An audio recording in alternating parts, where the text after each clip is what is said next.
Dear Lord, Liefdevolle Vader, liefdevolle Heer, we are amazed we zijn verbaasd at your thoughtful care voor uw liefdevolle zorg. that you brought a people from 1989 to 2022 Dat u een volk hebt geleid van 1989 naar 2022 and prepared them, en hen hebt voorbereid. that you gave all that was necessary, Dat u alles hebt gegeven wat nodig is. that in all the trauma of the last 2 years, En dat door alle trauma van de laatste 2 jaar, we don't have to live in fear of what we don't know, dat we niet hoeven te leven in een angst van wat we niet weten. because of what you have revealed of yourself. Door alles wat u van uzelf hebt laten zien. In these final events, In deze laatste gebeurtenissen. I pray that we will all feel more deeply Ik bid dat we allemaal dieper, a feeling but also an intellectual acknowledgement een dieper gevoel, maar ook een intellectueel weten. that you have guided us so faithfully in our past history, Dat u ons echt geleid hebt in de afgelopen geschiedenis. that we have nothing to fear. En dat we niets hebben te vrezen. I pray that you will be with your people now Ik bid dat u nu met uw volk bent, as we navigate a new dispensation. als we in een nieuwe dispensatie gaan. And I pray this in Jesus' name. En dat bid ik in Jezus' naam. Amen. Amen.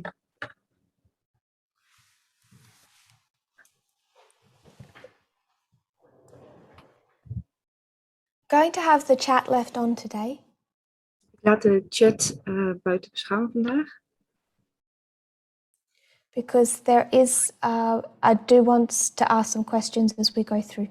Oh, ik ga hem juist wel laten staan, want ik wil wat vragen stellen. I'll tell you when that is. Wanneer we bezig zijn. Ik ga jullie het vertellen wanneer dat is. We know where we are on the reform line.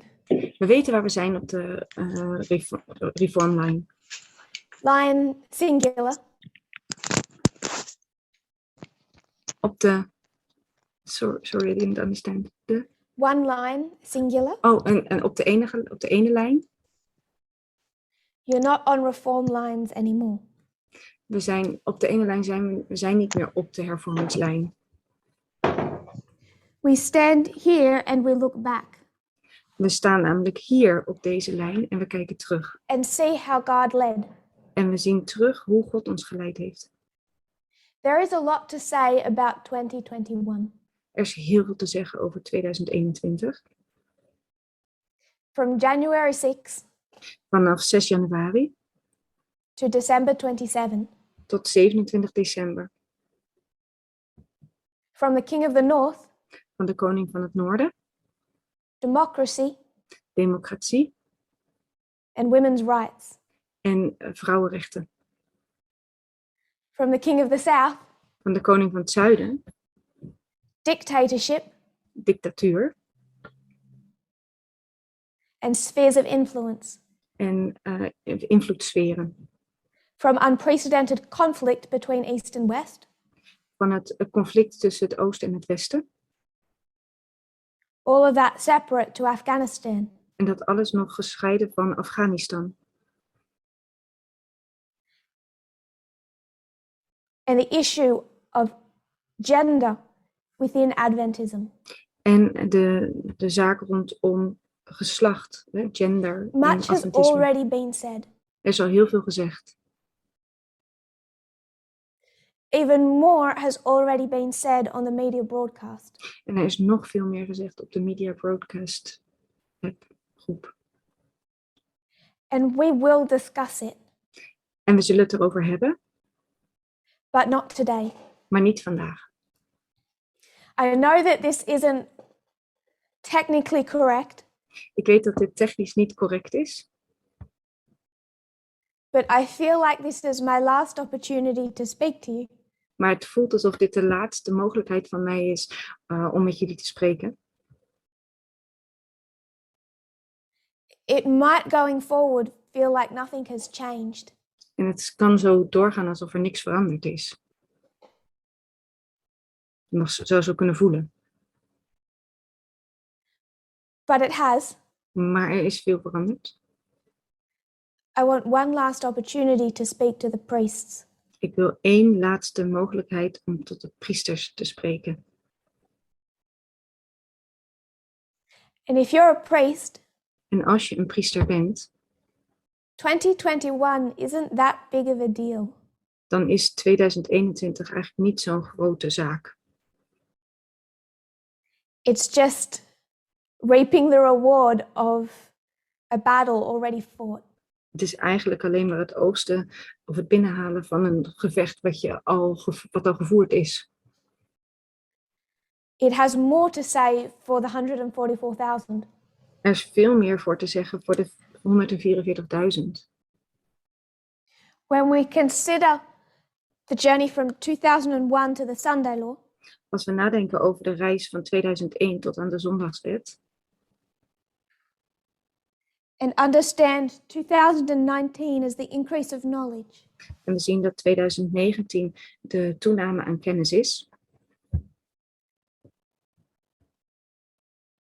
what was presented in 2019 wat werd er dan gepresenteerd in 2019? was feminism. Er werd feminisme gepresenteerd. But that had already been accepted or rejected the year before. Maar dat was al geaccepteerd of afgewezen het jaar ervoor,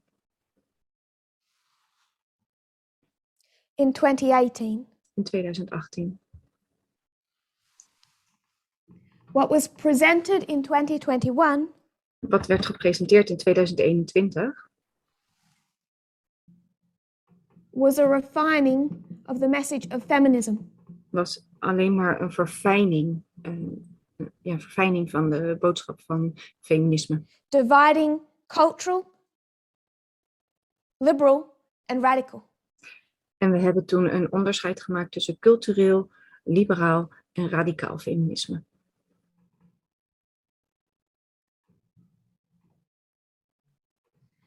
But it had already been accepted or rejected the year before.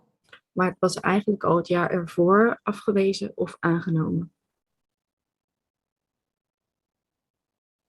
I just want us to picture these reform lines Ik wil dat we ons die hervormingslijn nog eens voorstellen.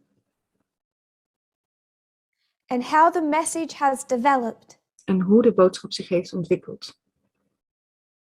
It's all one smashed together history. Het is één grote, bij elkaar geraapte geschiedenis.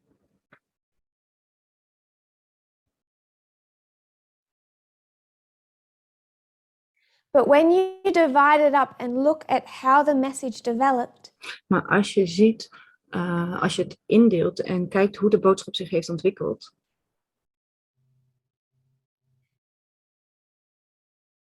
it's quite beautiful in its symmetry. dan is het heel erg mooi in zijn symmetrie. We have to divide the lines We moeten de lijnen opdelen and see how we experienced the increase of knowledge and the formalization. en zien hoe we de toename aan kennis en de formulering hebben gekregen. At the same time as experiencing the reform line of the priests. En op hetzelfde moment eigenlijk de hervormingslijn van de priesters hebben ervaren.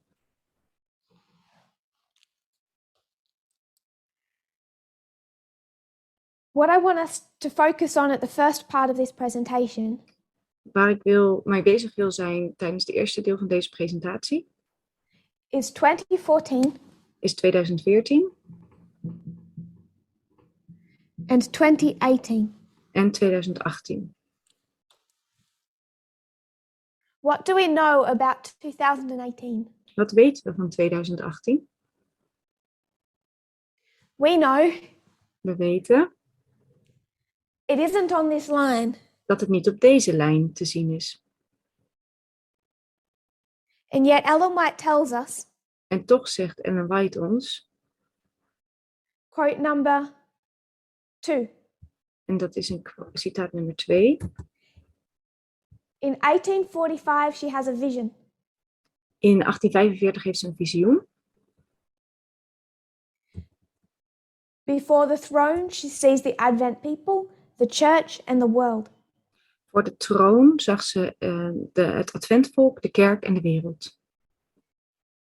She sees a company bowed before the throne.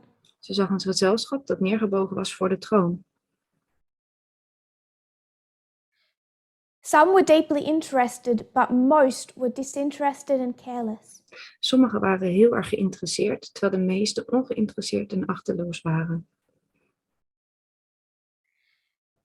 Quoting, "Then I saw an exceeding bright light come from the Father to the Son, and from the Son it waved over the people before the throne. But few would receive this great light. Many came out from under it and immediately resisted it. Others were careless and did not cherish the light, and it moved off from them. Some cherished it and went and bowed down with the little praying company." Toen zag ik een buitengewoon helder licht komen van de Vader naar de Zoon, en van de Zoon golfde het over het volk voor de troon. Maar weinigen wilden dit grote licht ontvangen. Velen kwamen er onder vandaan en weerstonden het onmiddellijk. Anderen waren achterloos en koesterden het licht niet, en het verwijderde zich van hen. Maar sommigen koesterden het en gingen en bogen zich neer met het kleine biddende gezelschap.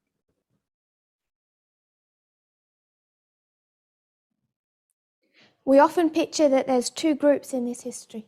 We denken heel vaak dat er 2 groepen zijn in deze geschiedenis. But there's not two, there's three. Maar er zijn niet 2 groepen, maar 3 groepen. There are those who immediately reject, Er zijn er die het onmiddellijk verwerpen. refuse to receive it, Ze verwerpen het, ze weigeren het and they aan te fight nemen. it. En ze vechten er tegen. Reference is broadside 1, En de referentie, het citaat is broadside 1, April 6, 6 april 1846, paragraph 7. 1846, paragraaf 7. One group fights. 1 groep vecht. It's okay, I suddenly read French. One group fights. 1 groep vecht. One group accepts. 1 groep accepteert het. But there's a third group who accept, Maar er is een 3e groep die het accepteert, but don't cherish it. maar ze waarderen het niet. Ze koesteren het licht niet. That is the most heartbreaking. En dat is het meest There hartverscheurend. was a fight in 2019 Er was een gevecht in 2019 when the light of the midnight cry was quickly rejected. toen het licht van de middernachtse groep snel werd verworpen By those who immediately resisted it. door hen die het meteen weerstonden. Others accepted with all their heart and cherished it. Anderen ontvingen het met hun hele hart en koesterden het. But hundreds in this movement accepted it in 2019. Maar honderden in deze boodschap accepteerden het in 2019, But did not cherish. maar koesterden het niet. They were careless with the messages God gave. Ze gingen achterloos om met de boodschappen die God hen gaf. That has been the struggle of the last 2 years. En dat is het gevecht geweest, de moeite geweest in de afgelopen 2 jaar. And what we continue to struggle with. En dat is waar we mee blijven worstelen.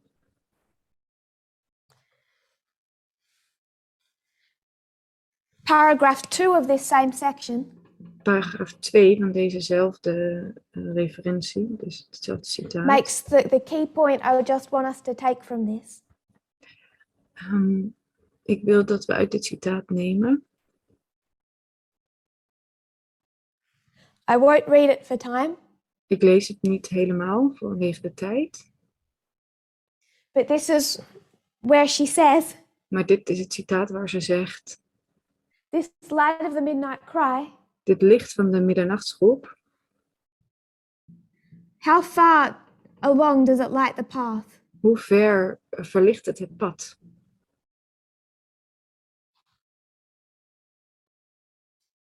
It lights the path all the way to the second advent.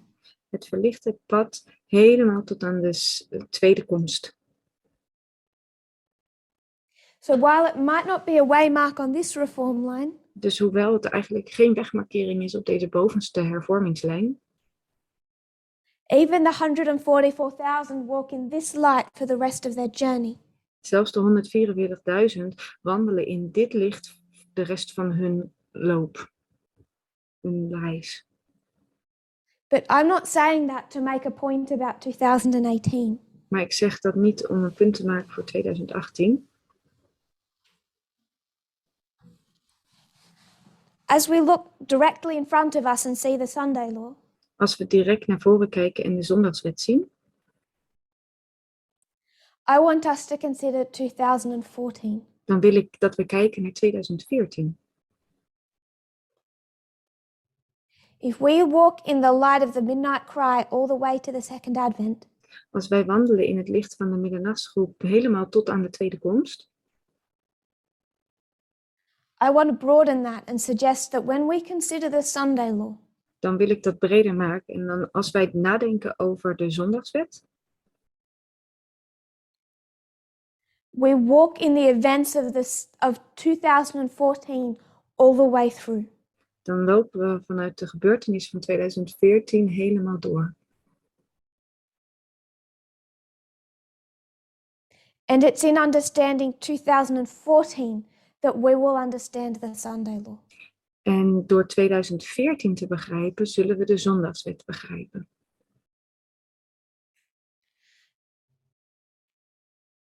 A little model that has lived in my mind Een klein model wat in mijn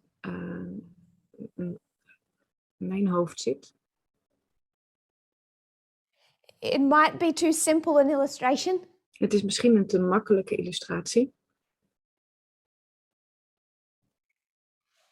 but I'd like us to consider our reform line in two parts. Maar ik wil graag eigenlijk onze hervormingslijn in 2 delen zien. 1989 to 2014 1989 tot 2014 is all about showing us 2014 gaat er helemaal om ons 2014 te laten zien. understand and accept Het te begrijpen en te accepteren. the date, De datum,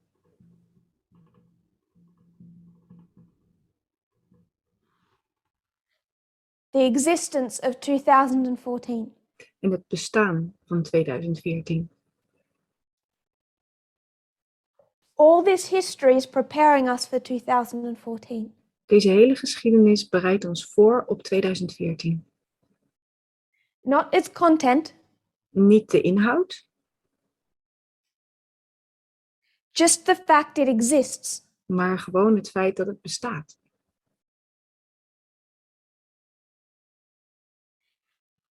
And the implications to the fact that it exists. En de implicaties die het heeft, het feit dat het bestaat.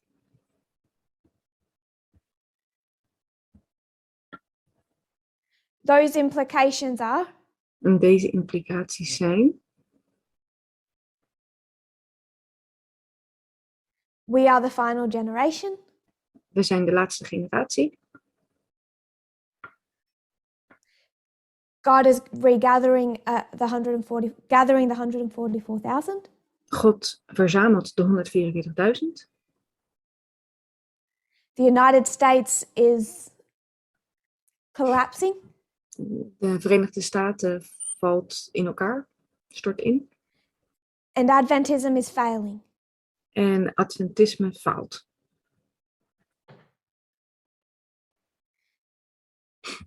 In all of that, you can see time setting, the 2520. En hierin zie je alles rondom het zetten van tijden en de 2520. Daniel 11:40 to 45, reform lines. Daniel 11 vers 40 tot 45, de hervormingslijnen. And in 2014, En in 2014 God expects you to accept 2014 as the/a Sunday law. vraagt God van jou om 2014 te accepteren als de of een zondagswet. So I just talked up the significance and importance of the midnight cry. Ik heb dus net laten zien wat het belang van de middernachtsroep is. But all that this history is Maar alles wat deze geschiedenis is making us understand and accept is dat het ons wil laten begrijpen en laten accepteren 2014. dat 2014 er is. Not the fact that it exists, Niet het feit dat het bestaat, but now the content. maar nu de inhoud. So for all those living between 2014 and 2018, Dus voor allen die leven tussen 2014 en 2018, God gave you a box. God heeft jullie een doos gegeven. He said, don't open it. Open het niet. You're not ready to open it yet. Je bent er nog niet klaar voor om hem te openen. But it's labeled Sunday law on the side. Maar er staat op de zijkant Zondagswet. Just take it and accept it. Neem hem gewoon aan en accepteer het. But then what we had to do was open it Maar wat we toen moesten doen was hem openen. and start pulling out 2014. En we moesten elke keer 2014 uittrekken. And people looked in the box and tried to find Obamacare. En mensen die keken in de doos en ze wilden graag Obamacare vinden. And evidence of how Clinton was destroying America. En bewijs hoe Clinton Amerika aan het vernietigen was. And when they opened up the box, En toen ze de doos openden,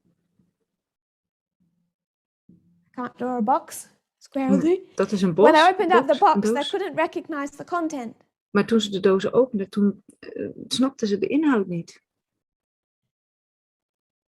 Our reform line revolves around 2014.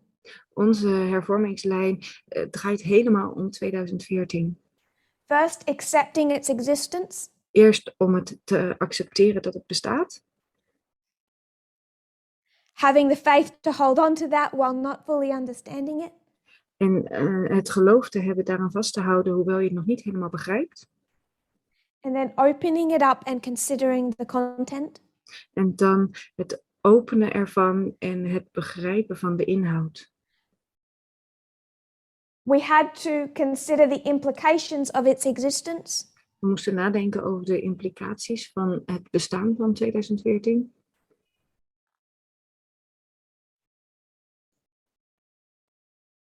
Over the last couple of years, we have had to consider the implications of its content. De laatste paar jaren moesten we nadenken over de implicaties van de inhoud die het heeft. This is the portion I designed to be interactive with the chat. En dit is het deel waar ik graag interactief wil zijn met de chat. I want to take a moment not to go into detail, Ik wil een momentje nemen, niet om helemaal in detail te gaan. but I want us to consider Maar ik wil dat we erover nadenken. and as you feel comfortable to write in, En als je je er comfortabel bij voelt om het in de chat te schrijven. The events of 2014. Dat we dan even nadenken over de gebeurtenissen van 2014. Now don't start Googling and throwing everything. Begin niet te googlen en dan van alles erin te gooien. You've all been following the media broadcast. Jullie hebben allemaal de media broadcast gevolgd. Please answer from memory. Antwoord vanuit jullie geheugen. I'm looking for 3 key events first. Ik wil graag eerst 3 grote gebeurtenissen, sleutelgebeurtenissen, that directly relate to the US government. die direct te maken hebben met de Purging regering of van de Republican Verenigde Party Staten. of moderates. Het schoonmaken van de Republikeinse partij van gematigden. This sets up a complete transformation of the Republican Party En dit zorgt voor volledige verandering van de Republikeinse partij. that's going to, if you followed this year, Als je dit jaar hebt gevolgd, it's not just 2016. het is niet alleen maar 2016. They had opportunity after opportunity to turn this around. Ze hadden kans na kans om dit te veranderen. So if we can stop commenting for the moment, Kunnen jullie even stoppen met commentaren in because I de will chat lose schrijven? you. Want ik ga jullie kwijtraken. I'll lose your comments while I'm talking now. Ik kan niet bijblijven met de commentaren die er worden geschreven. The transformation of the Republican Party. De transformatie van de Republikeinse partij. I'm not sure if we fully grasp the significance of what has taken place. Ik weet niet of we helemaal begrijpen wat de significantie die het heeft wat er nu plaatsvindt. And I would suggest a key turning point En ik wil zeggen dat een sleuteldraaipunt, keerpunt, was in Trump's first impeachment. het belangrijkste punt was de impeachment van Trump. Where they had to make a decision. Toen ze een beslissing moesten maken, Would they follow Trump? volgen ze Trump Embrace his conspiracy theories? en omarmen ze dus zijn samenzweringstheorieën, complottheorieën. Completely throw in their independence of a party to his cult of personality. Geven ze de hele onafhankelijkheid van de partij op vanwege de cult rondom zijn persoonlijkheid? Or would they stay the conservative party that they are, Of blijven ze de conservatieve partij die ze zijn? but distance themselves? En die daar afstand van neemt.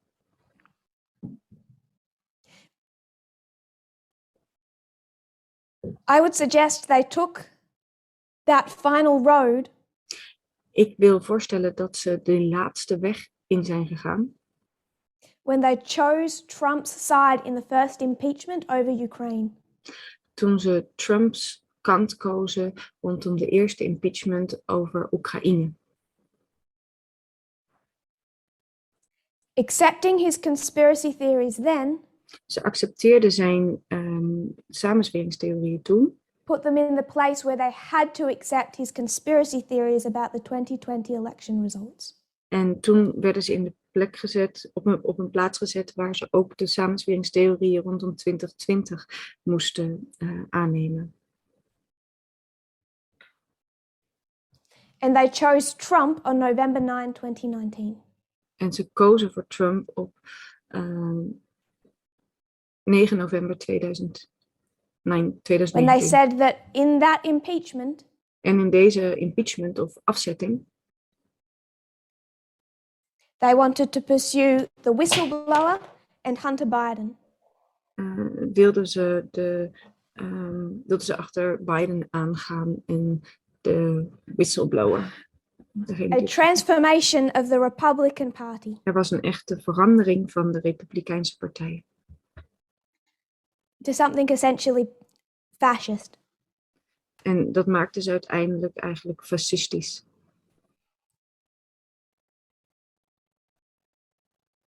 January 6th in this year has shown us a little bit more of what that looks like.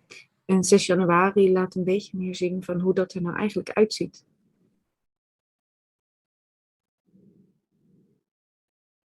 The second key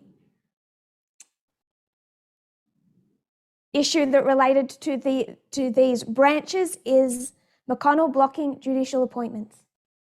En het tweede belangrijke punt in deze verandering eigenlijk is het dat McConnell het aanwijzen van de rechter blokkeert. In de rechterlijke zak. Have we seen the results of that this year? Hebben we daar het resultaat van gezien dit jaar? With the Supreme Court. Met de Supreme Court. One more that relates to the Supreme Court. Eentje die er ook nog ging over de rechterlijke macht. Supreme Court. What was the key Supreme Court case? Wat was de belangrijkste zaak in de Supreme Court? RBG wrote a 35-page dissent. Hierover heeft RBG, Ruth Bader Ginsburg, een 35 pagina's geschreven. Hobby Lobby. Hobby Lobby. Subject? Het onderwerp? Birth control and religious freedom.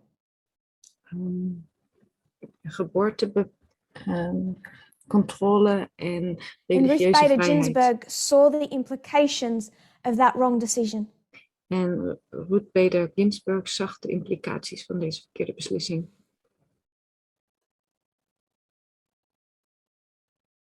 Okay, we've got those three out of the way. Oké, die 3 hebben we gehad.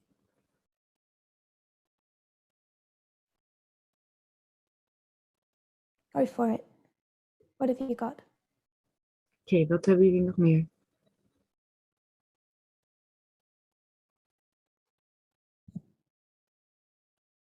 The rise of Modi, yes. De opkomst van Modi. The world's largest democracy is not the United States. De wereldgrootste democratie is niet de United States, de Verenigde Staten. If you're going to see democracy crumble at the end of the world, Als je de democratie ziet verkruimelen aan het einde van de wereld, you need to see India. dan moet je India zien. It is the beginning of the authoritarian fall of the world's largest democracy. Het is het begin van de autoriteitsval van de grootste democratie. And we see there all the elements of what is occurring in the United States. En we zien daar alle elementen van wat er ook gebeurt in de Verenigde Staten. Particularly how Modi has weaponized a church and state relationship. Vooral ook hoe Modi kerk-staatsverbinding heeft bewapend eigenlijk. Using Hindu nationalism. En hij gebruikte daarvoor Hindoe-nationalisme. What else? Wat nog meer? I have how many? Hoeveel heb ik?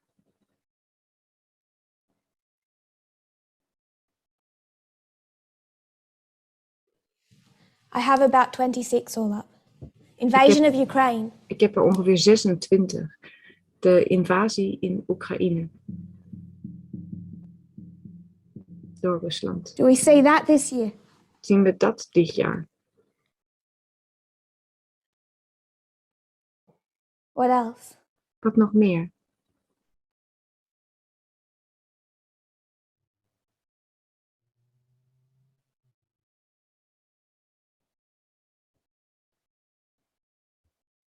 The 2014 midterm elections. De 2014 midterm verkiezingen.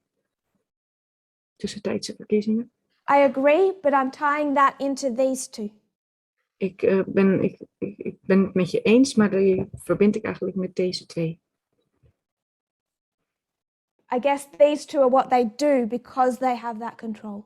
Ik denk dat deze twee is wat ze doen, omdat ze die controle hebben daar. Repam, Repam,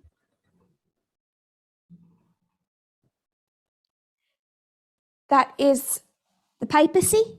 dat is het pausdom. Counterfeit equality. Die een counterfeit gelijkheid Capitol nastreeft. Hill riots.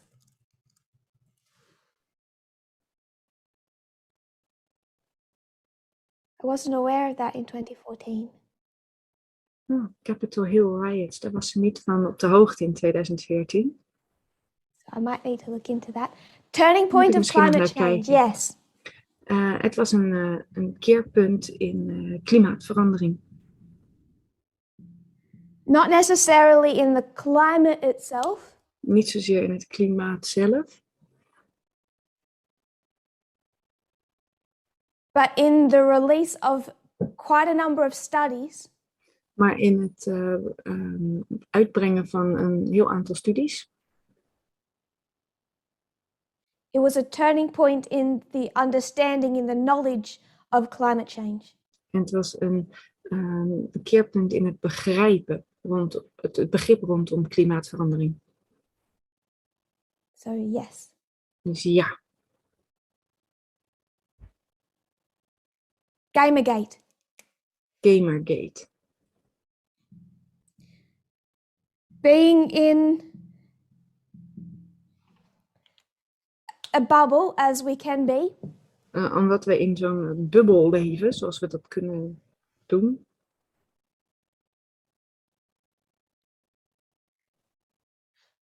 being in a bubble, sometimes we don't realize the significance of some events.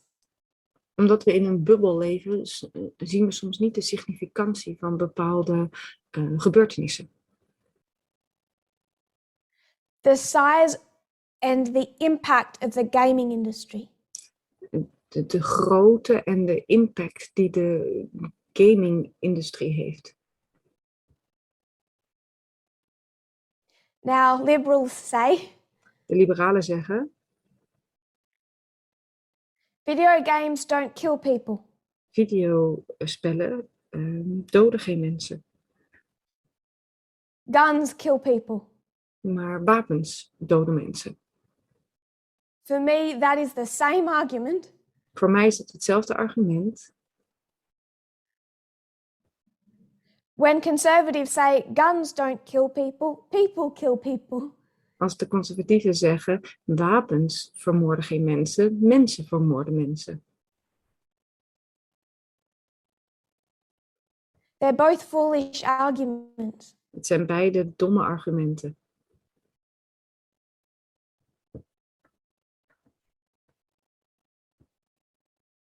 The gaming industry does not just foment violence, De gaming-industrie prijst niet alleen geweld aan.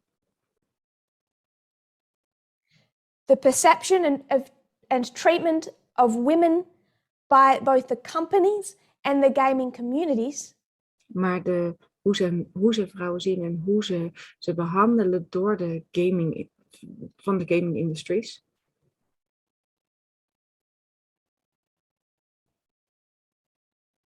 has had a massive impact on the rise of the far right. Heeft een massieve invloed gehad op de opkomst van het extreemrechtse.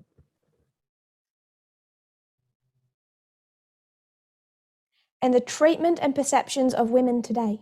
En het behandelen en En hoe we vrouwen zien van One vandaag. example from December 28. Eén voorbeeld van 28 december. The company behind the game League of Legends Het bedrijf achter de League of has been ordered to Legends pay $100 million moet $100 miljoen betalen. in a court case brought to them by more than 2,000 current and former female employees. Door een rechtszaak van 2000 vrouwen die vroeger of nu bij hen werkten.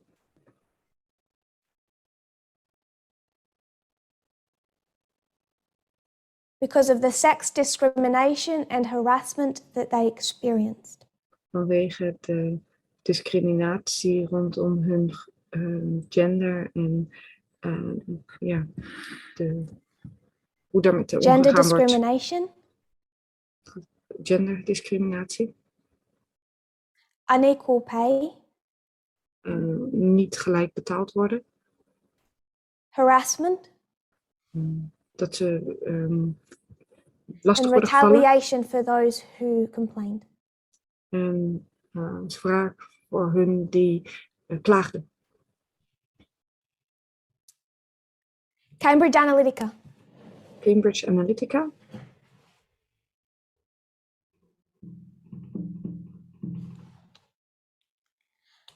Harvests the data of tens of millions of Facebook accounts. Ze oosten de data van heel veel Facebook-accounts. 10.000.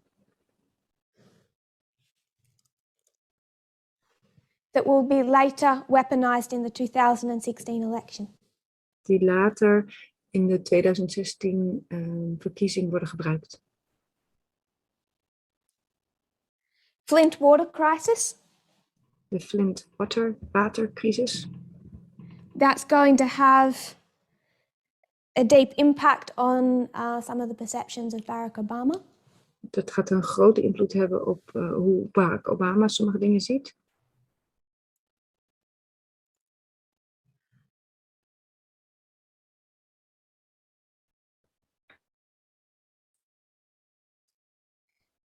Black Lives Matter. I'm not arguing you can't put it in 2014. Black Lives Matter. Ik zeg niet dat je het niet in 2014 kan plaatsen. My understanding it was created in 2013. Maar ik weet dat het gemaakt is in 2013. But like the subject of gay marriage, Maar net als het onderwerp van het homohuwelijk. I suspect that you can tie it into that history. Denk ik dat je het wel in die geschiedenis kunt plaatsen. For time, I'm just going to start listing. Oké, vanwege de tijd ga ik nu gewoon verder met het opnoemen. There was an obvious mobilization in the incel movement. Er was echt een mobilisering in de incel-beweging. Now I'm trusting people are not Googling. En ik vertrouw erop dat mensen niet aan het googelen zijn. Russian hacking of the State Department. Rusland heeft het State Department gehackt.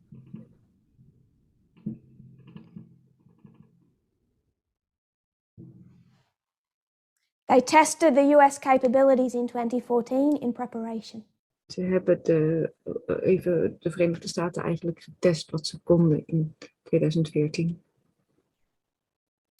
The Russian Internet Research Agency. De Russian Internet Agency, dus het internet, de IRA. Created in 2013, but becoming active in 2014. Werd in 2013 opgericht, maar werd actief in 2014. And in 2014, they're already targeting the United States and Ukraine. En in 2014 hebben ze al de Verenigde Staten en Oekraïne aangevallen. Russia's connection to China. de verbinding van Rusland met China. It's the signing of the strategic partnership between Vladimir Putin and Xi Jinping. Het is het tekenen van het verband tussen Vladimir Poetin en de Chinese leider. This is when the two powerful leaders officially unite. This is their strategic partnership. Dus dit is een strategische partnership. Dat ze partners worden van de twee leiders. And they begin construction on the Power of Siberia pipeline. En ze beginnen de bouw van de Siberische pijpleiding. There's a terrorist attack in Yunnan. Er is een terroristische aanslag in Yunnan By Uyghur separatists. door Uyghur separatists. And this is going to spark in 2014 comments by China. En dit zorgt ervoor dat in 2014 er commentaar komen in China. That is going to develop from 2014 to now into a genocide. En dat ontwikkelt zich vanaf 2014 tot nu in genocide. Whatever China says, Wat er ook China zegt, when the birth rate of a population goes down by 50% in a couple of years, als de voortplantingssnelheid van een populatie in een paar jaar 50% naar beneden gaat, everything is not okay. dan is niet alles oké. Is this affecting 2021? En beïnvloedt dit ook 2021? What is Biden sanctioning China for? Waarom geeft Biden China sancties? Trump was happy to fight with China. Trump wilde graag vechten met China Over power, trade. over macht, over handel. I'm not suggesting, though, that they don't fight China. En ik zeg niet dat ze niet met China vechten. But the motive, which Biden got correct, Maar het motief waarbij Biden het juist heeft, should be human rights. zou mensenrechten moeten zijn. Focusing still on China. Doen onze focus nog steeds op China. Hong Kong. Hongkong. This was the Umbrella Revolution. Dit was de paraplu-revolutie, Umbrella, Of 2014. van 2014. It erupts again in 2019. En dat komt weer in 2019. From 2019 to 2021. En van 2020 tot 2021. China crushes that revolution and takes over Hong Kong. Dan slaat China die revolutie neer en neemt Hongkong over. Turkey. Turkije. 2014, the rise of Erdogan. In 2014 kwam Erdogan op. Afghanistan. Afghanistan. The beginning of the final phase. Het begin van de laatste fase.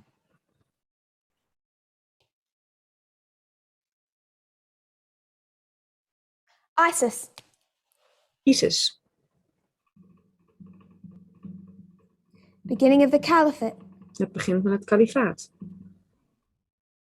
Syria. Syrië. Beginning of US involvement, US strikes. Het begin van het feit dat de Verenigde Staten zich daarin inmengen.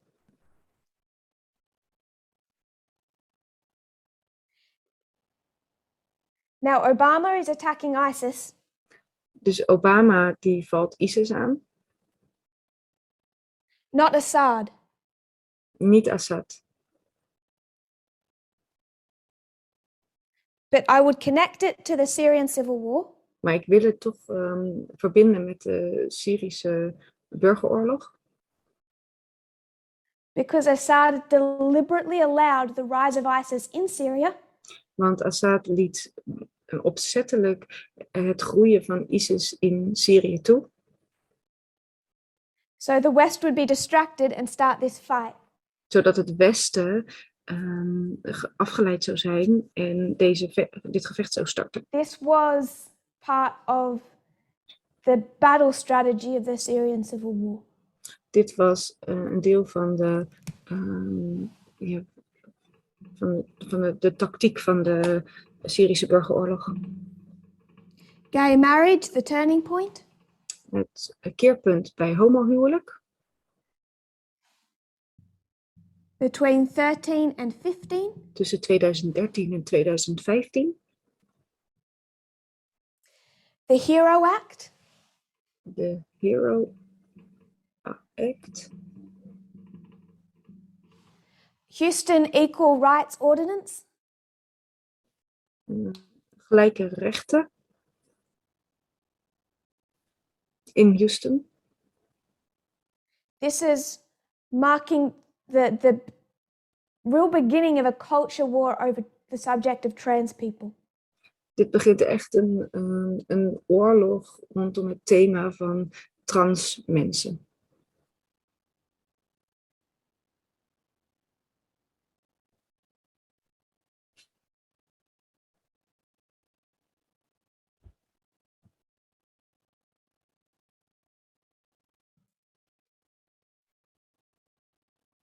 I just want to read a little. Ik wil een klein beetje lezen. Now that we're on the subject of gender. Nu we het over het thema gender hebben. Yes, Steve Bannon. Ja, Steve Bannon. Explained his full worldview in the Vatican. Heeft ook zijn volledige wereldvisie in het Vaticaan gepland. There was an important document released. En er werd I think that went on the broadcast about that. En er werd een belangrijk document vrijgegeven. Ik denk dat we daarover op de media broadcast hebben The gesproken. Southern Baptist Convention. De Zuidelijke Baptistenconventie. An unpleasant prophetic church we keep revisiting. Deze heb ik niet helemaal begrepen. Unpleasant because its history connects the subject of slavery, of Millerite history, to the subject of gender in our own. Okay. En ik ben heel erg blij dat dit onderwerp eigenlijk de slavernij uit de tijd van de Millerieten verbindt met het stukje gender in onze tijd. In 2014, they approve a resolution. In 2014 keuren ze een resolutiegroep. That God's good design. Resolutiegroep. Dat Gods goede design. Is that gender identity is determined by biological sex alone. Dat genderidentiteit alleen maar door de biologische geslachtskenmerken wordt bepaald. So we can mark the Southern Baptist.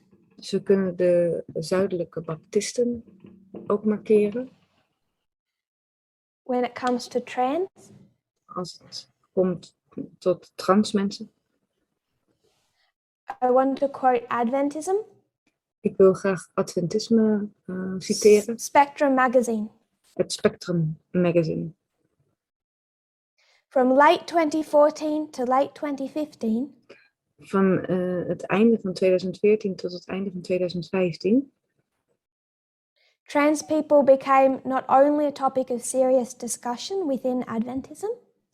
Werden trans mensen niet alleen een onderwerp van discussie in Adventisme. But also the subject of multiple position statements.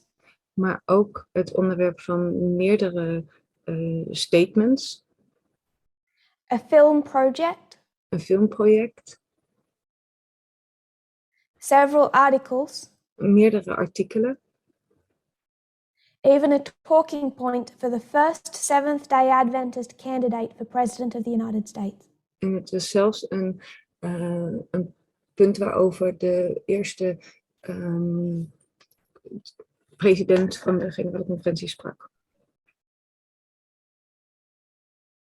Ben Carson. Ben Carson. Niet voor de generale For the first time, president. transgender people showed up on Adventist radar in a significant way. Voor het eerst werden trans mensen kwamen echt in het beeld van het Adventisme. Eigenlijk dat jaar. En het was Ben Carson die In ging voor October of presidentschap. 2014, En in oktober van 2014 the Biblical Research Institute's Ethics Committee authored a statement on transgenderism. heeft het Biblical Institute Research Team een statement gemaakt over trans mensen.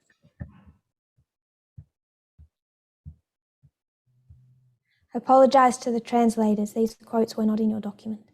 Ik excuseer me voor de That's vertalers. my Dit was niet mistake. in je document.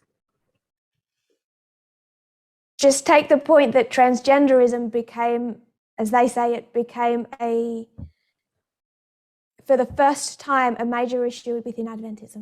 Wat belangrijk is dat jullie zien dat de trans mensen op dat moment in 2014 voor het eerst echt op de radar kwamen van Adventisme. Broken chair. Ik heb een stoel gebroken. I will put this quote for the translators. You don't need to translate that, but I will put the quote in.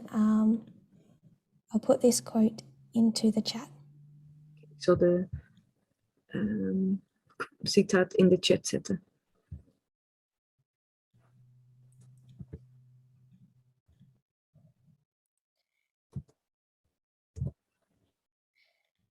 And it appears it will not let me. I'm sorry, that's not going to work. Okay. Niet lukken. Guidelines adopted by church leadership in 2014. De richtlijnen die geaccepteerd zijn in 2014 door de kerkleiders. State, it is inconsistent with the Adventist Church's understanding of scriptural teaching. Het komt niet overeen met de leer van de Adventkerk. En hun begrip daarvan. To admit into or maintain in membership persons practicing sexual behaviors incompatible with biblical teaching. Als mensen seksuele handelingen verrichten of dingen uitleven die niet overeenkomen met de Bijbelse principes.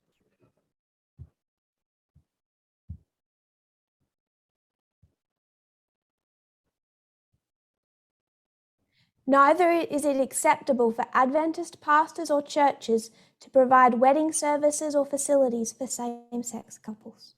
En het is ook niet geaccepteerd voor predikanten en kerken om huwelijken te sluiten voor mensen van hetzelfde geslacht.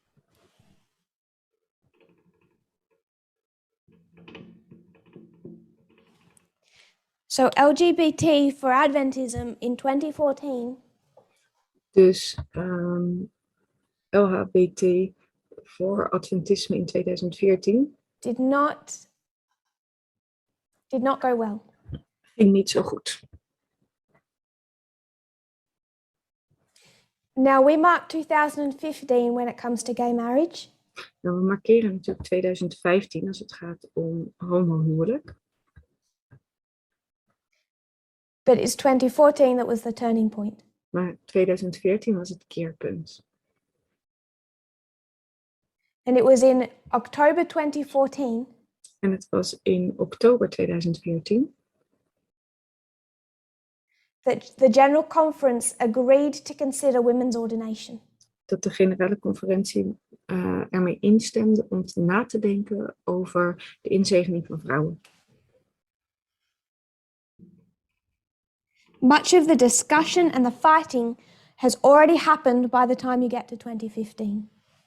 Veel van het gevecht en de discussie zijn al geweest voordat je komt in 2015. It took place in 2014. Dat heeft alles plaatsgevonden in 2014. So back in this history, Dus in deze periode, in deze geschiedenistijd, where accepting 2014 exists, waarin je moest accepteren dat 2014 bestaat. But what do we do with the content? Maar wat doen we met de inhoud? How much of this can we unpack in 2014? Hoeveel van dit kunnen we al uitpakken in 2014? Can we unpack the purging of the Republican Party? Kunnen we al het schoon schip maken in de Republikeinse Partij uitpakken? The turning of the judicial branch? De verandering in de rechterlijke tak? The Hobby Lobby decision? De Hobby Lobby keuze? Besluit? Modi? Russia and Ukraine? Rusland en Oekraïne? The REPAM conference project? De REPAM-conferentieproject? Climate change? Klimaatverandering? Sexism in the gaming industry? Seksisme in de spellenindustrie? Game-industrie? Cambridge Analytica? Cambridge Analytica? Flint? Flint? Okay, maybe. Oké, misschien Flint, ja. The incel movement? De incelbeweging?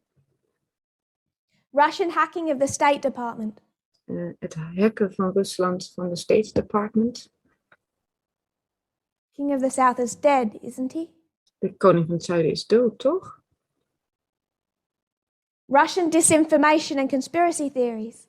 De desinformatie en The samenzweringstheorieën coming van together Rusland. of Russia and China? Het samenkomen van Rusland en China.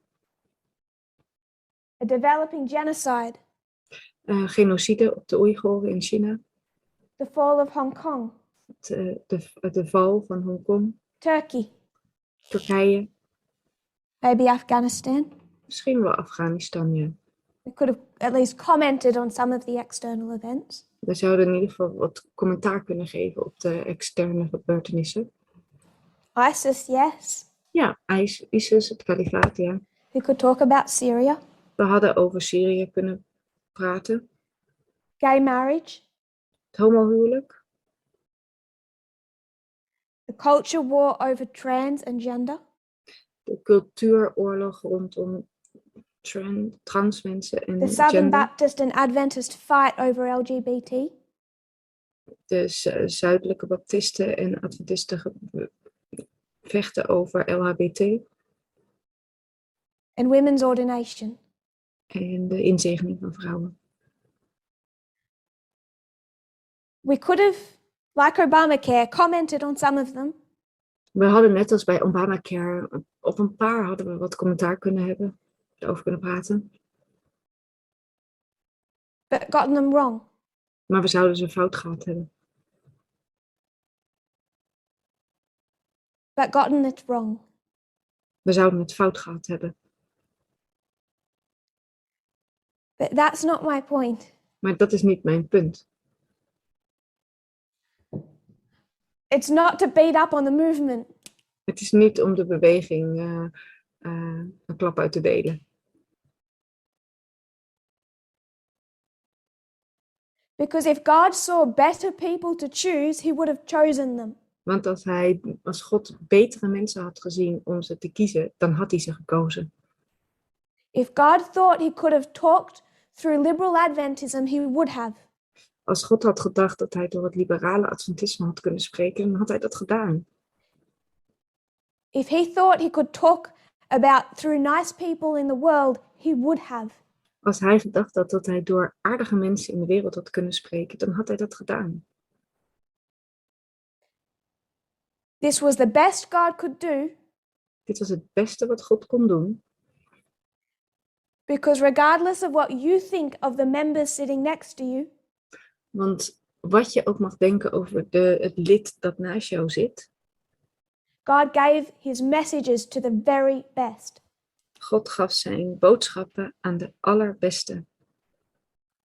The best option he had. De beste optie die hij had.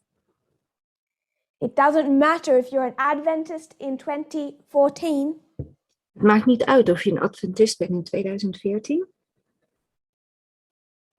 saying gay marriage sounds good to you.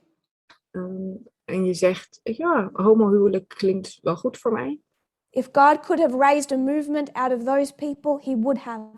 Als God een volk had kunnen vormen vanuit die mensen, dan had hij dat gedaan.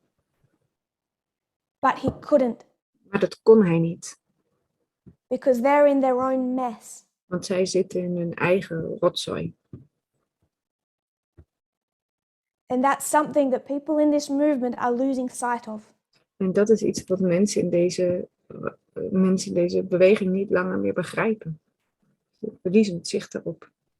So my point is not a negative one. Dus mijn punt is niet een negatief iets. My point is positive. Mijn punt is positief. That this is just how it was, just how it had to be. Want dat het is precies zoals het was en precies zoals het moest zijn. Because it doesn't matter how you feel about gay marriage here. Want het maakt niet uit hoe je toen in 2014 over homohuwelijk dacht. If you've been back here and rejected the 2520, Als je hier zo de 2520 had weerstaan, afgewezen, you won't get the light. in 2009, dan had je het licht niet gekregen.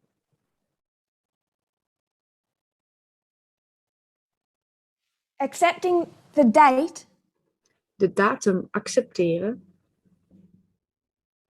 accept the content, en hier de inhoud accepteren. accept the implications of there being a date, Accepteer de implicaties dat er een datum is.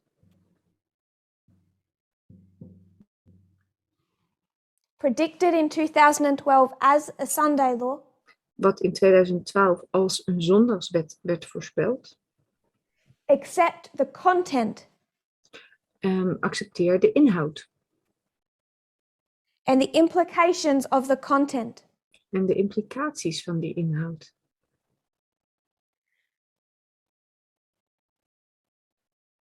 Accept how God tells us to view and feel about these events. Accepteer hoe God wil dat we deze gebeurtenissen zien en wat we daarvan over voelen. Not just external events of Russia, Niet alleen maar de externe gebeurtenissen rondom Rusland, but the wheels turning within the United States and Adventism, maar de wielen die draaien in de Verenigde Staten en in Adventisme. on all the issues that relate to democracy and gender. Over alle dingen die gaan over And het my onderwerp question democratie en gender. En mijn vraag is, how do you view this Sunday law? hoe zie jij dan deze zondagswet? Because the content of this Sunday law should not take us by surprise. Want de inhoud van deze zondagswet zou ons niet moeten verrassen. What God tends to do Wat God doet, is look at a complex history hij neigt ertoe naar een complexe geschiedenis te kijken. and over a mess of events, En over een massa van gebeurtenissen, put a very simple structure. daar zet hij een hele makkelijke structuur overheen. If you want an example of that, Als je daar een voorbeeld van wilt, go to the first 4 trumpets. ga naar de eerste 4 bazuinen. The whole fall of Rome in the west. De hele val van Rome in het westen. A mess of events. Een massa van gebeurtenissen.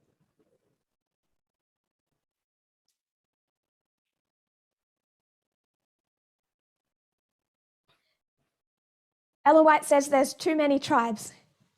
Ellen White zegt dat er te veel stammen zijn. God picks 4, God kiest er 4 uit. lays out 4 neat trumpets.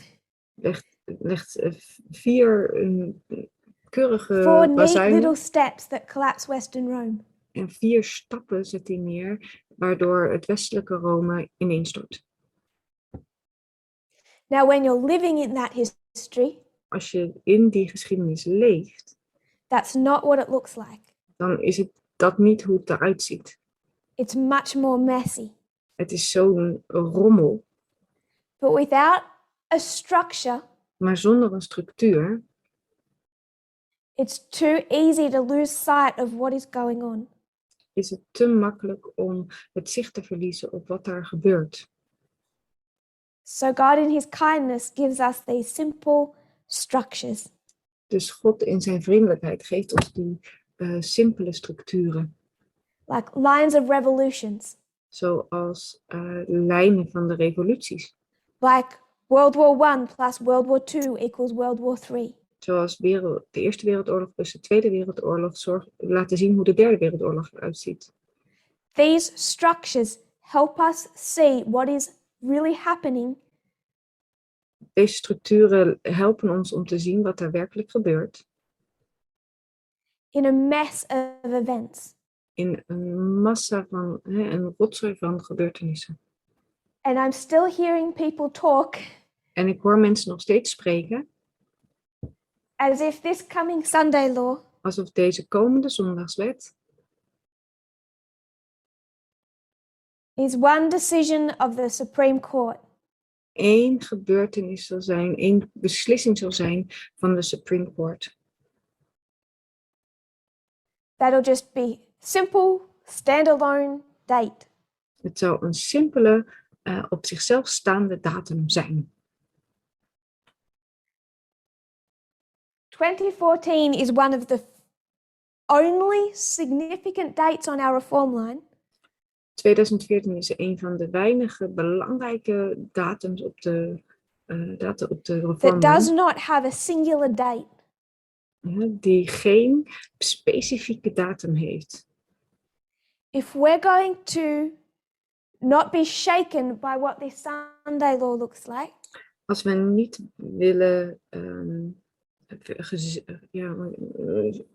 verward worden over wat deze zondagswet gaat zijn, dat we daaruit worden gestift,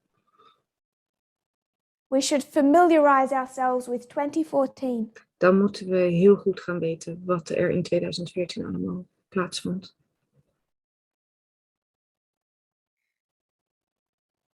The Sunday law is going to be a process of history just the same. De zondagswet zal ook een proces van gebeurtenissen zijn, precies hetzelfde. Perhaps more extended than we realize. En misschien nog wel uitgebreider dan dat we ons nu realiseren.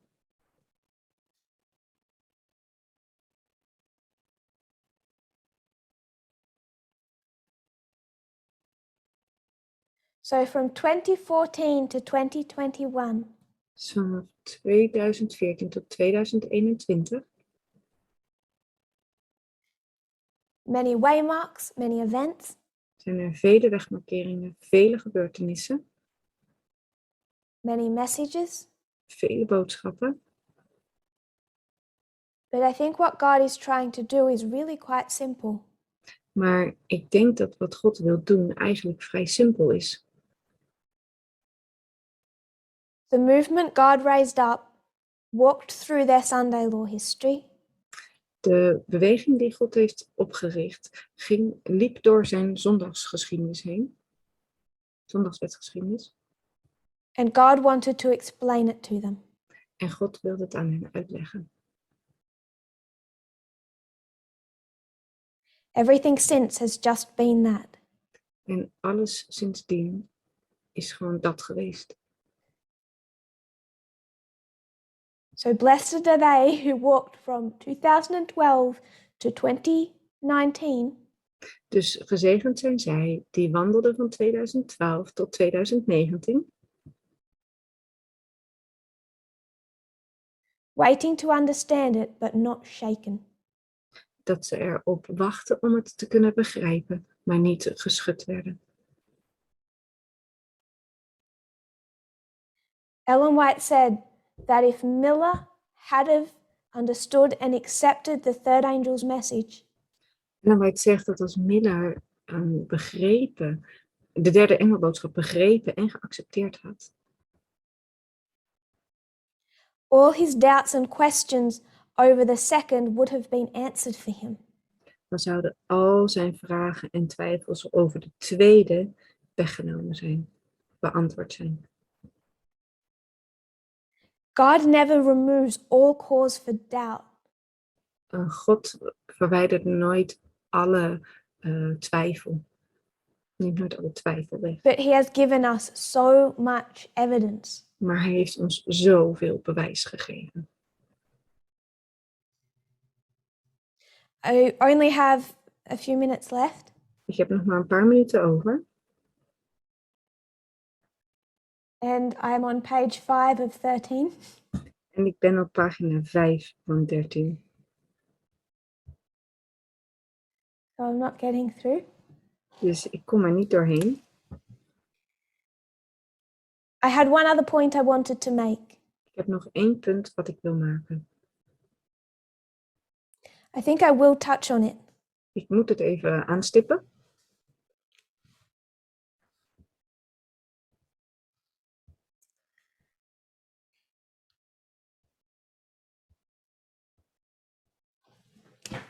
Now that we've accepted it centers on 2014, Nu dat we geaccepteerd hebben dat het allemaal om 2014 draait. God tried to explain to us 2014 in 2 parts. En dat God 2014 aan ons wilde uitleggen in 2 stappen, 2 delen. 2 dispensations. In 2 dispensaties. We get to here, Komen we hier. we understand equality, feminism. En daar begrijpen we gelijkheid, feminisme. But it's to such a superficial level. Maar het is zo oppervlakkig.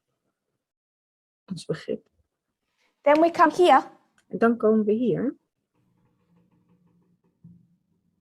it's May 2020. En het is mei 2020. Apis bull. En we leren over de apisstier. Now I want to speak for a moment on gender. Ik wil heel even over gender spreken. There can be a confusion in the movement Er kan een verwarring zijn in de beweging about the test we face. over de test waar we op afstevenen. And it comes up over and over again. En die komt telkens weer op. The issue is we know the Sunday law is gender. We weten dat de Zondagswet over gender gaat. But people keep trying to bring in other issues of equality. Maar mensen proberen steeds weer andere zaken rondom gelijkheid in te brengen.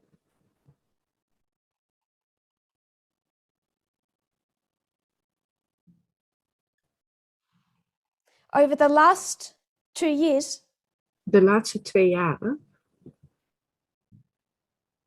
I could say over the last 2 months, eigenlijk in de laatste 2 maanden,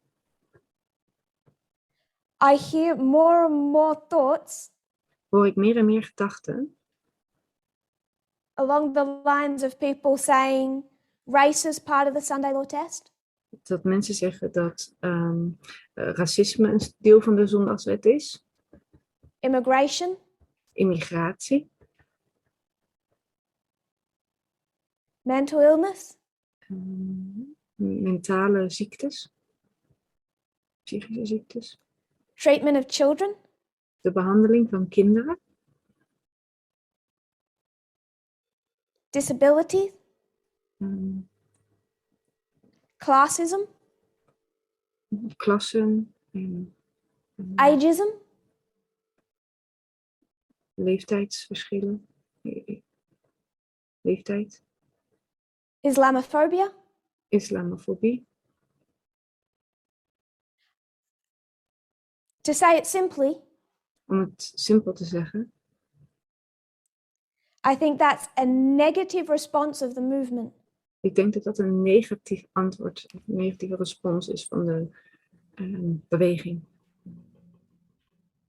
Our Alpha history was a subject of race. Onze alfa-geschiedenis was het onderwerp was racisme, Slavery. ras en slavernij. The counterfeit En in de Alpha history was a subject of race. in de counterfeit alfa-geschiedenis ging het ook over ras, The Holocaust. de Holocaust. Do you see gender as a subject in Millerite history? Zie je geslacht, gender als een onderwerp in de Millerite-geschiedenis? Are women's rights a subject of Millerite history? Zijn vrouwenrechten een deel van de Millerite-geschiedenis? Yes. Ja. Why did God choose a female prophet? Waarom heeft God een vrouwelijke profeet gekozen? Did he try with 2 men and then run out of men to choose? Heeft hij het geprobeerd met 2 mannen en dacht hij toen, ik heb geen man meer om uit te kiezen? No. Nee. God recognized there was a gender component. God zag dat er een deel gender ook was. He chose Ellen White En hij heeft Ellen White gekozen. because he knows we're not to heaven yet and this is coming. Want hij weet dat we nog niet in de hemel zijn en dit komt er nog aan. He knows that we have another curse to deal with. Hij weet dat we met nog een vloek moeten afrekenen. So he's looking forward, he sees this coming, Dus hij kijkt vooruit en hij ziet dit komen. and gender becomes a component. En hij maakt gender een deel van die geschiedenis. Is gender a component in the alpha of the counterfeit? Is gender een deel van de alfa van de counterfeit? Satan counterfeits. Satan maakt een goede counterfeit. Lucia. Lucia. But what we don't do Maar wat we niet doen, is use that to distract from the sin of the Holocaust. is dat we dat niet gebruiken om ons te laten afleiden van de I would zonde van de suggest to Holocaust. do that, Als je dat zou doen, to start putting the two side by side, als je die 2 gewoon naast elkaar zou neerzetten, would suggest that people don't get how bad the Holocaust was. dan zouden mensen niet meer zien hoe erg de Holocaust was. We need to look at the test of the history. We moeten kijken naar de test van de geschiedenis. This Sunday law has 2 components, 2 parts to it. Deze zondagswet heeft 2 delen. At the same time as gender is the test, Dezelfde tijd dat gender de test is, it's happening in the context of a failing democracy. dan gebeurt dat in de context van een falende democratie.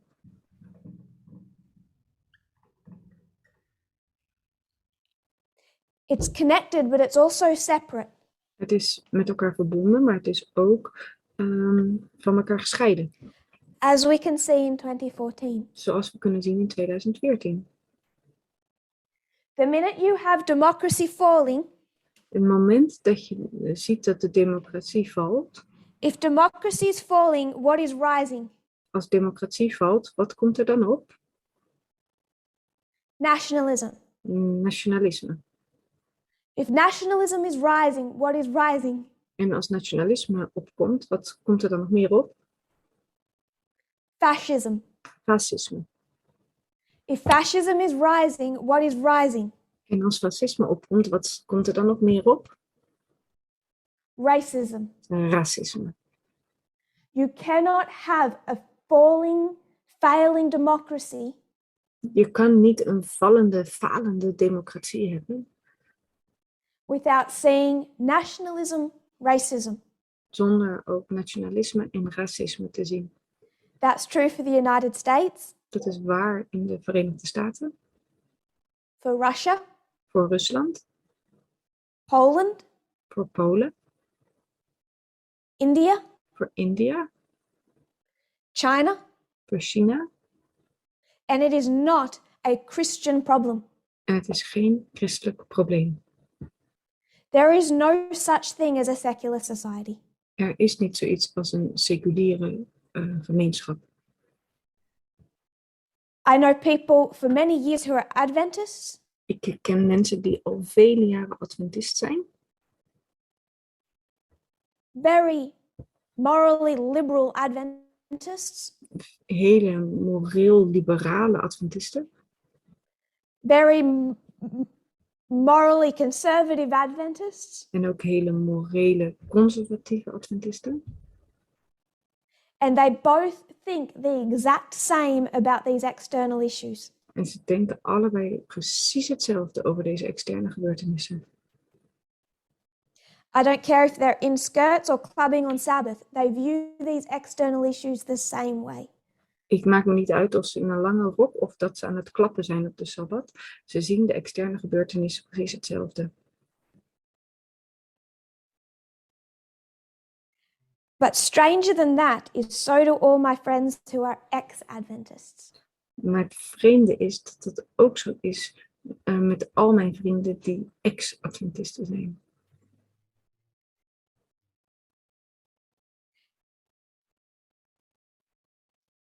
China might like to think it is a modern secular society, China mag denken dat het een moderne, seculiere gemeenschap is.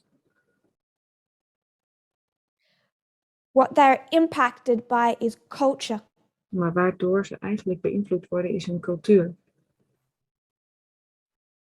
That culture can have a history tied to a type of Christianity, Cultuur kan verbonden zijn aan een type van christendom, Hinduism or Islam, van hindoeïsme of van islam.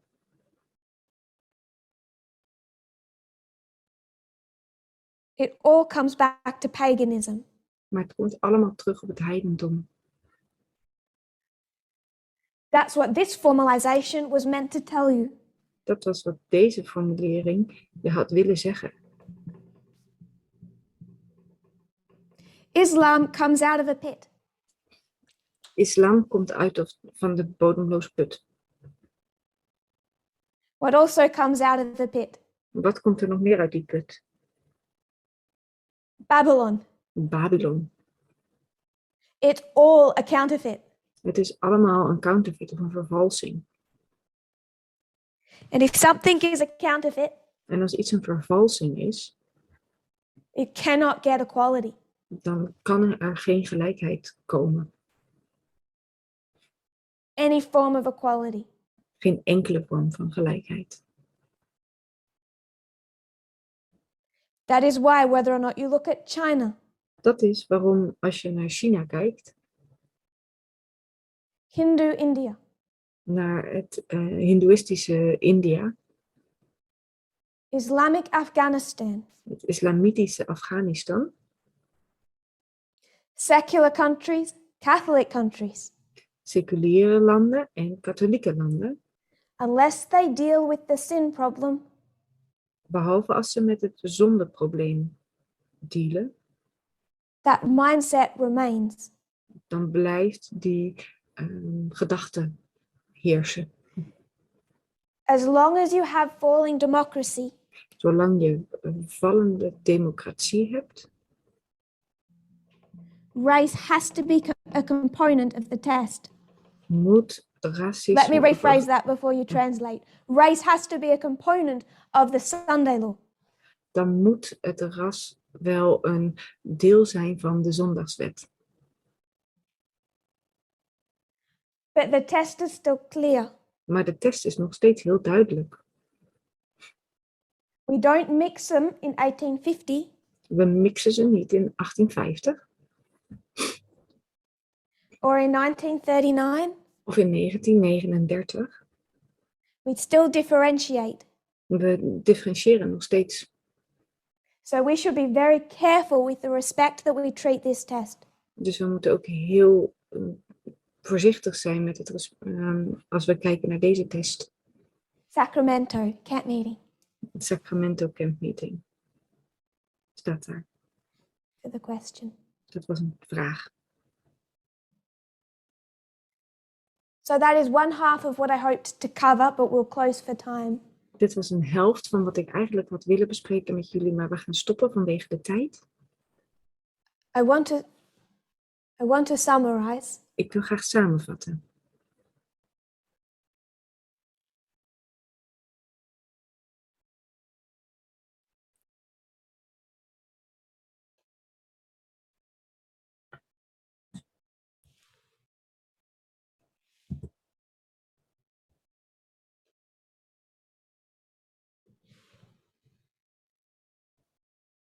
Differentiating between the test of the Sunday law and the waymark.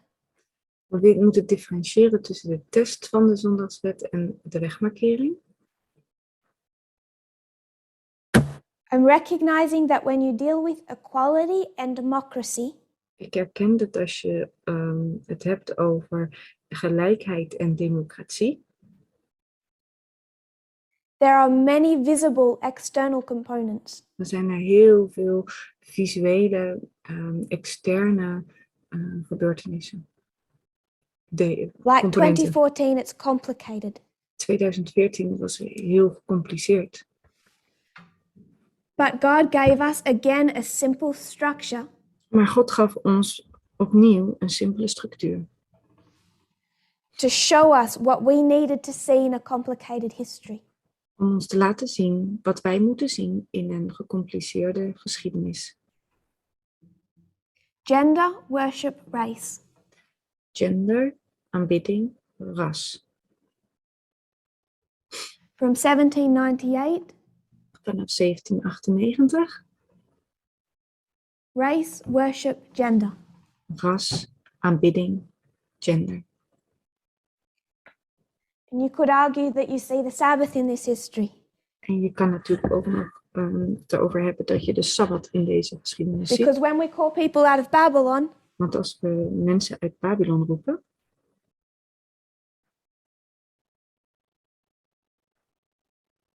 we'll be saying, by the way, you need to keep the Sabbath. oh ja, trouwens, je moet ook de Sabbat houden. By the way, we'll also be saying, you better not be nationalistic or racist. Oh ja, trouwens, we zullen ook zeggen, je kan beter ook maar niet nationalistisch of racistisch zijn. But at the outset of the understanding of equality, Maar om gelijkheid echt goed te begrijpen, we were given a simple structure. is ons deze simpele structuur gegeven. So we would know what the test was. Dus dan weten we wat de test zal zijn.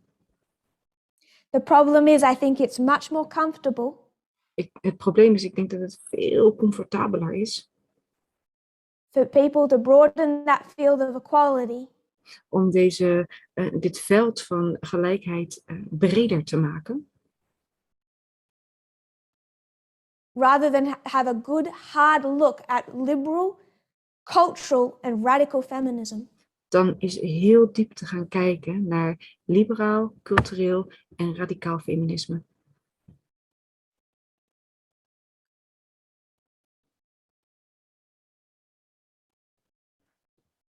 Liberal, cultural and radical. Dus liberaal, cultureel en radicaal feminisme. It'd be easier to talk about Islamophobia, about, frankly, racism. Het is veel makkelijker om het over islamofobie of racisme te hebben. Because none of those other topics make us look as bad. Want geen van die andere onderwerpen maken dat we er zo slecht uitzien. Or the people we love. Of de mensen waarvan we zo houden. So God keeps pulling us back. Dus God blijft ons maar terugtrekken. Summarizing. Samenvattend. Complicated history. Het is een gecompliceerde As a priest, geschiedenis. which you no longer are, Als een priester, wat je nu niet langer meer bent, but your training centered on this date. is jouw training gecentreerd rondom dit And as punt. we stand here and look at this event, En als we hier staan en naar deze gebeurtenis kijken, we should consider dan zouden we moeten nadenken,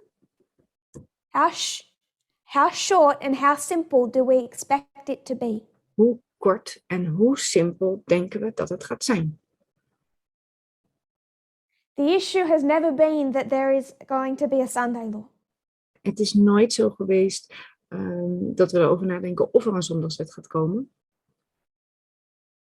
Or a one world government. Of een wereldregering.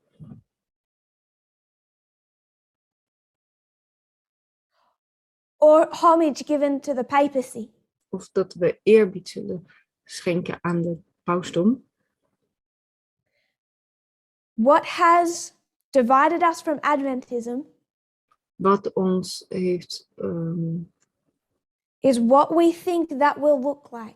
gescheiden van Adventisme is hoe we erover denken hoe And dat er that's what gaat this uitzien. event En dat is wat deze gebeurtenis and everything given to us to explain this event en alles wat ons gegeven is om deze gebeurtenis uit te leggen, is the training that we have to take to Adventism. is de training die we mee moeten nemen naar Adventisme. I wanted to talk about Laodicea Ik wilde over Laodicea praten and the Laodiceanism that exists in this movement. en het de staat van Laodicea die er is in deze beweging. We don't have time for that, Maar we hebben daar geen tijd voor. but I will quote. Maar ik zal citeren.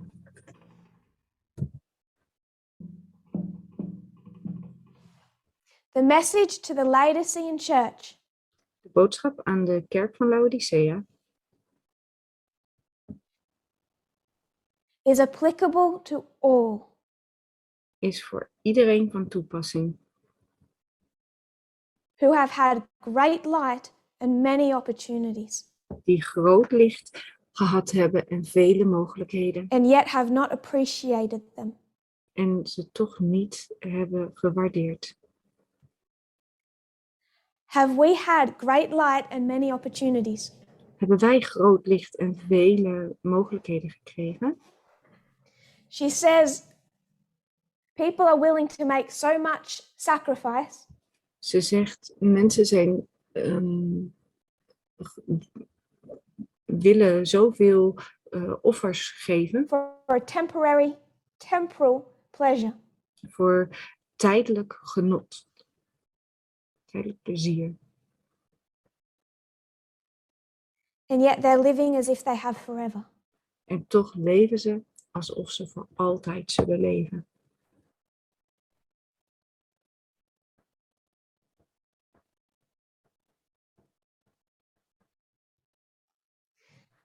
In 2019, In 2019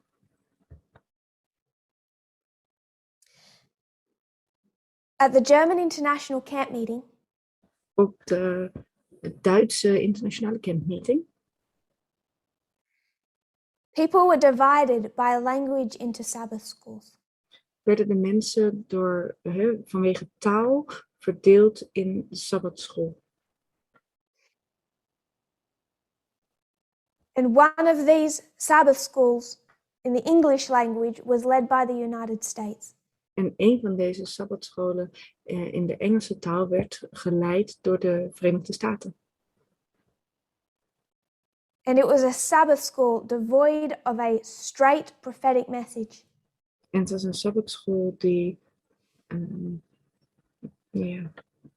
miste de profetische boodschap. It was a Sabbath school empty of a straight prophetic message.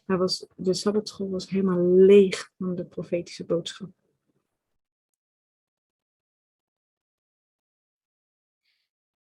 Everyone said amen. Most people said amen. Bijna alle mensen zeiden amen. as person after person spoke of grace and love and tolerance. Toen mens na mens sprak over genade, liefde en doorzettingsvermogen. And in the next few days, multitudes of them left the movement.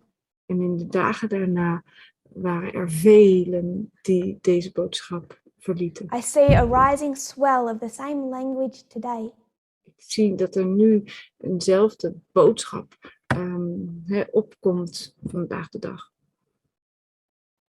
Peace and safety. Vrede en veiligheid. Tread gently with those who are not as far as you along in their spiritual walk. Wees vriendelijk voor hen die niet zo ver zijn in hun spirituele oorlog. And people don't get how dangerous that is. En mensen weten niet hoe gevaarlijk dat is. The Laodicean condition De toestand van Laodicea requires a straight message. heeft een duidelijke boodschap nodig. Guilt, wrong, and sin are parts of the Laodicean message. Schuld, fout en zonde zijn een deel van de boodschap van Laodicea. These the Adventist preacher must not neglect. En dit is wat de Adventistische predikant niet moet verwaarlozen. Ministers who are preaching present truth should not neglect the solemn message to the Laodiceans. De predikanten die de boodschap verkondigen, moeten deze boodschap niet verwaarlozen die aan de Laodicea moet gaan. The testimony of the true witness is not a smooth message. De boodschap van de ware getuige is niet een gladde boodschap. And yet in some of the same places that made this mistake in 2019, it is happening again. En juist op dezelfde plaatsen waar het fout ging in 2019 gebeurt het nu weer.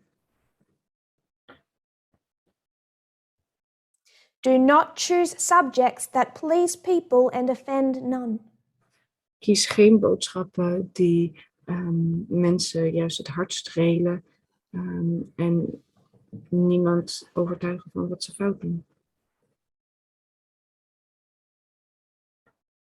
And yet part of the failure to teach equality in a correct light En juist deel van de fout om gelijkheid op een juiste manier te verkondigen,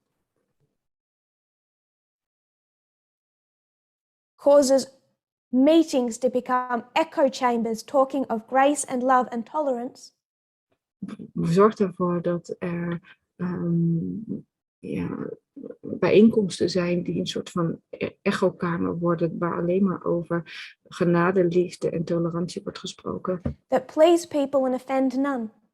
En die alleen maar mensen strelen en niemand tot nadenken aanzetten. And because of that, they think they're teaching equality. En daarom denken ze dat ze gelijkheid verkondigen.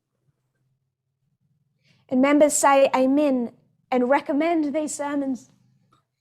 En mensen die zeggen amen en ze zeggen zelfs luister deze preken. Ze bevelen ze aan. Frankly, I am terrified of that type of message going to a Laodicean Adventist church. En ik ben er eigenlijk heel erg bang voor als deze boodschap aan de kerk van Laodicea, het Adventisme, gaat. If anything said that we had failed as a movement, that would be it. En als er iets is wat zou laten zien dat we hebben gefaald als een beweging, dan is dat het. Ellen White says this is shunning the cross of Christ. En White zegt dat dit het kruis van Christus te neerbrengt. Like Christ, we're not here to bring peace, we're here to bring a sword. Door Christus zijn we niet hier gekomen om vrede te brengen, maar om een zwaard. And if you're going to say in a presentation, En als je in een presentatie zegt, all based on grace and love, alles gebaseerd op genade en liefde, that you'll hear in any church, wat je in elke kerk hoort. because frankly, it's meaningless. Want eigenlijk is het zonder bedoeling. And Zonder then say waarde. that we need to be careful that we don't pretend or act like we're better, En dan wordt er gezegd dat we niet moeten doen alsof wij beter zijn than anyone not in the movement. dan iemand die niet in de beweging is. Why are you here? Waarom ben je dan hier? If God did all this for you, Als God dit allemaal voor jou gedaan heeft. nothing shows a lack of appreciation more Niks laat meer een tekort aan waardering zien dan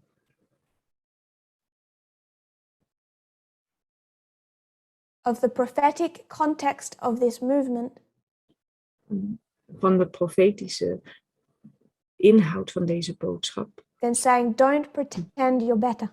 van deze beweging, dan dat je het doet, dat je doet alsof je niet beter bent dan anderen.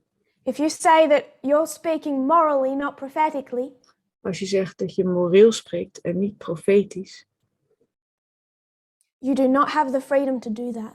je hebt niet de vrijheid om dat te doen. You're a member of a movement.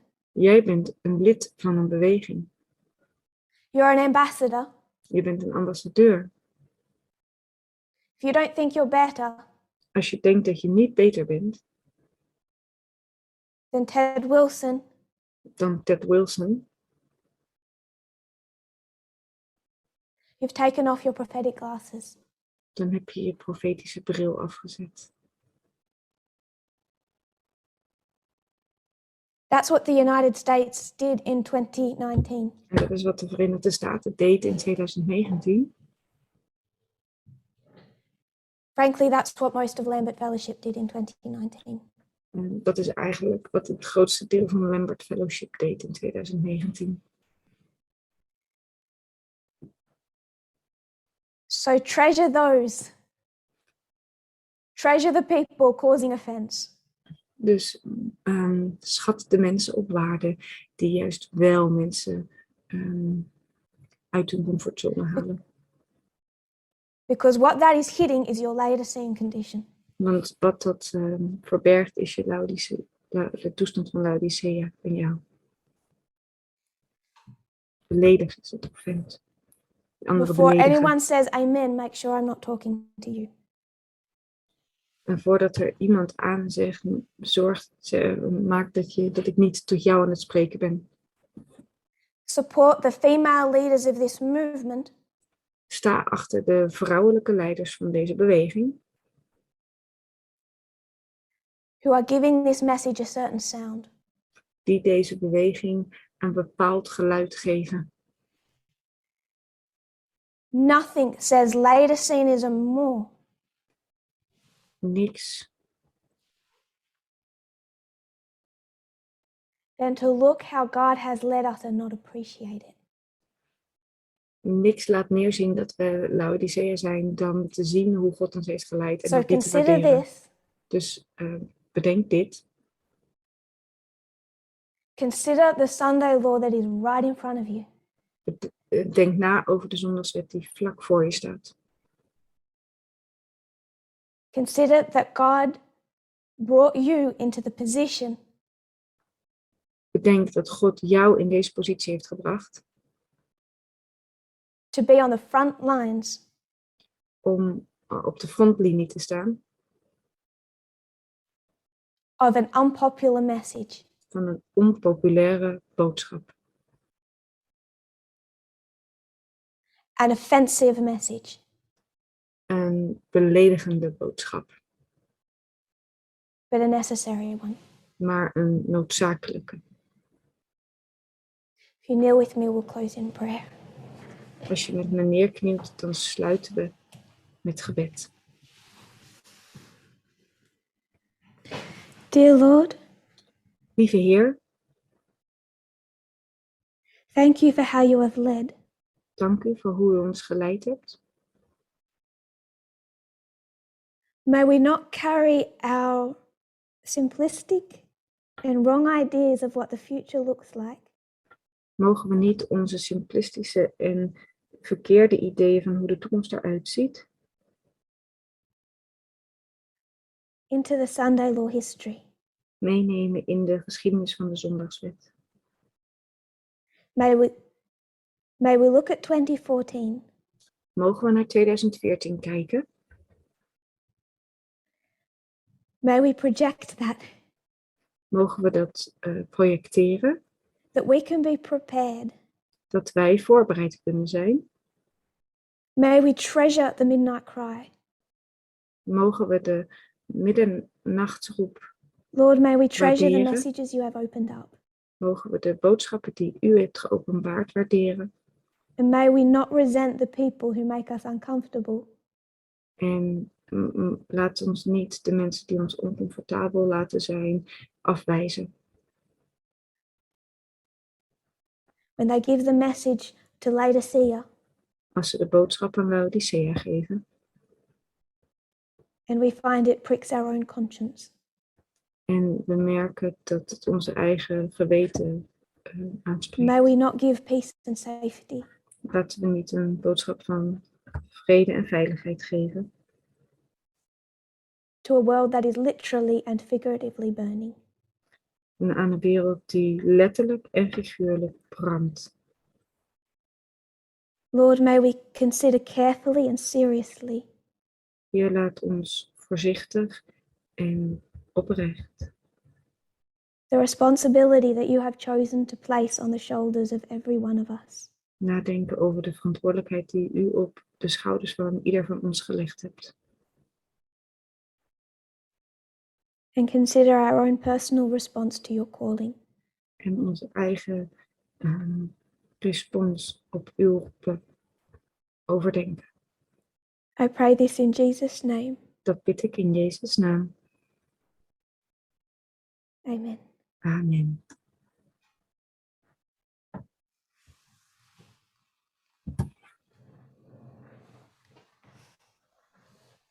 Happy Sabbath, Happy New Year.